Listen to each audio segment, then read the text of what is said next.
तो फिर इसीलिए मुझे वो मोटिवेशन मिलता है कि मैंने इसीलिए ये सब ना मेड को नहीं रखा है, तो मुझे खुश होकर खाना बनाना है। कपड़े जो हैं, कपड़े अगर धोने हैं ना, तो इस खुशी के भाव से धोएं कि ये जो कपड़े हैं, थैंकफुल, पहले तो ग्रेटफुल हो कि हाँ ये कपड़े हैं ना, हमारे पास ये कपड़े हैं। बहुतों के पास तो कुछ भी नहीं है, तो कपड़े हैं। और फिर जैसे कभी कभी जैसे मुझे याद आ जाता है, तो मैं उन कपड़ों से बात करना शुरू कर देती हूँ कि थैंक यू कपड़ों, और हमेशा आप इतने सुंदर, इतने अच्छे खिलखिले धुलकर तैयार हो ना, और हमेशा ही पॉजिटिविटी अट्रैक्ट करना ना, सिर्फ पॉजिटिव पॉजिटिव लेना। तो क्या होता है कि बच्चे पहन के बाहर जा रहे हैं, कॉलेज जा रहे हैं, स्कूल जा रहे हैं, हस्बैंड बाहर ऑफिस जा रहे हैं, या बाहर किसी से भी मिल रहे हैं, तो वो पॉजिटिविटी, मतलब मैं घर बैठे बैठे वो पॉजिटिविटी को फैला सकती हूँ ना। कई बार हम कहते करें हम क्या सेवा करें, तो ये देखिए कपड़े धोने में भी एक सेवा समाई हुई है। ये कपड़े जहां जहां जो भी घर पे पहने तो भी पॉजिटिविटी फैले, बाहर पहने तो भी पॉजिटिविटी फैले। तो पहले ही, सबसे पहले तो हमने ये देख लिया कि मुझे 11 बजे कपड़े धोने हैं, पहले तो वो लिस्ट, फिर उसके बाद उसके लिए पहले से ही ग्रेटफुल, सुबह ही ग्रेटफुल हो गए अपनी लिस्ट को देखते।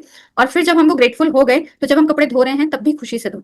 और हमने स्टार्टिंग से ही ये बात की है कि जो भी कुछ आप ना कर रहे हैं, या जो भी कुछ आपके डिजायर्स हैं, उसमें समष्टि के कल्याण को ऐड कर दें ना। इवन जैसे खाना ही बनाना है, खाना बनाना है, तो मैं जैसे कभी कभी सोचती के ऐसे बनाती हूँ, कभी कभी भूल जाती हूँ, कभी कभी सोच के बनाती हूँ कि खाना जो है सब खा रहे हैं, फैमिली मेंबर्स खा रहे हैं, या अगर कोई और आ रहा है, कोई गेस्ट आ रहा है, तो वो भी बहुत प्यार से खा रहे हैं। और फिर वो जहां जहां जा रहे हैं, वहां वहां ये पॉजिटिविटी, जो भी मैंने सीखा है, जो भी ना हम शेयर करते हैं, रोज सुनते हैं, तो ये जो पॉजिटिविटी है ये पूरी दुनिया तक फैलती रहे। तो वो किसी से मिलेंगे, आगे वो किसी से मिलेंगे, आगे वो किसी से मिलेंगे, तो आपको पता भी नहीं है कि खाना बनाना कितनी बड़ी सेवा हो सकती है। तो लेकिन उसमें एक तो पहले खाना बनाते हुए ग्रेटफुल, तो अभी तक हम सोच ही रहे थे, है ना, खाने के लिए सब कुछ ग्रेटफुलनेस हम सोच ही रहे थे। अभी क्या है, खाना मतलब सुबह का जो प्लान, मतलब सुबह ही जो प्लान हो जाता है, तो उसमें इतना ग्रेटफुलनेस भर देना कि चीजें बहुत सुंदर आपके लिए काम करें।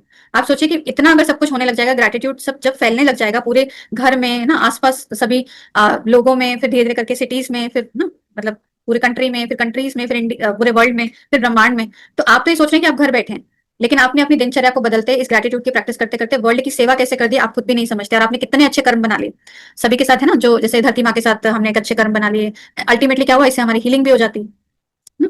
तो बहुत वंडरफुल है, जिसको जो जो भी काम मिला है वो सब बहुत अच्छे से करे। चाहे ऑफिस का काम है, उसमें देखें कि और क्या बेटर कर सकते हैं, क्या सोच सकते हैं, क्योंकि सोचना ही तो है, अच्छा सोच लें, बड़ा सोच लें। तो सिस्टर आप पढ़ेंगे?